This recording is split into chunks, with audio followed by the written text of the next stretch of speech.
Pemerintah Indonesia saat ini tengah berupaya untuk membangun dan memajukan ibu kota negara Indonesia yang baru di Penajam Pasir Utara, Kalimantan Timur bernama IKN Nusantara.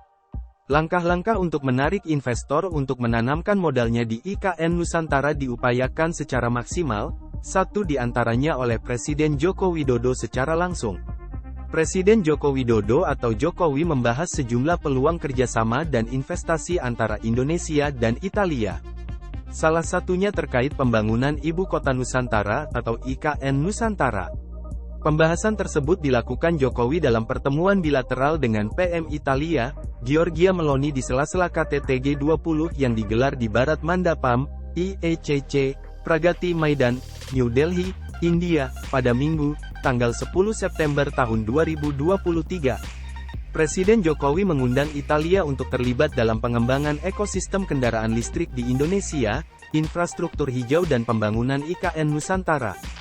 Saya juga undang Italia untuk kembangkan ekosistem EV, infrastruktur hijau dan pembangunan Ibu Kota Nusantara, kata Jokowi dalam keterangan resmi. Dalam bidang investasi, Jokowi juga menyambut baik peningkatan investasi oleh Italia ke Indonesia, salah satunya melalui peresmian pabrik Piaggio pada tahun lalu. Lebih lanjut, Presiden Jokowi juga menyampaikan apresiasi atas komitmen Italia dalam skema Just Energy Transition Partnership, JETP. Presiden berharap komitmen tersebut dapat segera diwujudkan dalam waktu dekat. Saya harap komitmen segera diimplementasikan karena dukungan mobilisasi pendanaan adalah elemen penting transisi energi, ujarnya. Dalam pertemuan yang berlangsung sekitar 20 menit tersebut, Presiden Jokowi juga meminta dukungan PM Meloni atas keanggotaan Indonesia di Organisasi Kerjasama dan Pembangunan Ekonomi, OECD. Setidaknya, selama pertemuan bilateral dengan beberapa negara lainnya, Jokowi juga menawarkan investasi IKN kepada Prancis.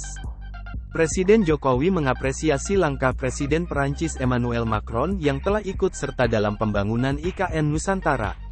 Terkait investasi di sektor strategis, saya menghargai Dubes Prancis untuk Indonesia telah bawa calon investor Prancis ke IKN dan menghasilkan 4 letter of intent untuk dukung pembangunan IKN, ucapnya.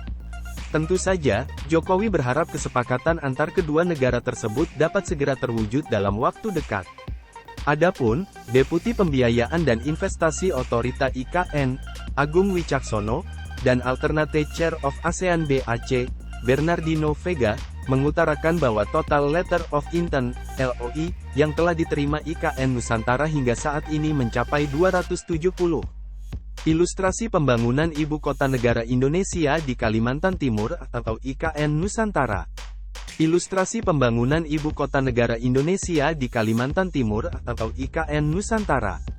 Instagram @nusantaraforestcity. Dari jumlah tersebut, 202 diantaranya datang dari perusahaan yang ada di kawasan ASEAN, negara-negara dari Asia Tenggara. Termasuk yang Borneo itu adalah dari negara Malaysia. Malaysia jika kita lihat pertambahannya dari 11 LOI, saat pertama-tama sudah menambah jadi 19 LOI, usai Borneo Business Roundtable di Sultan Hotel dan Residence Jakarta, Selasa tanggal 5 September tahun 2023.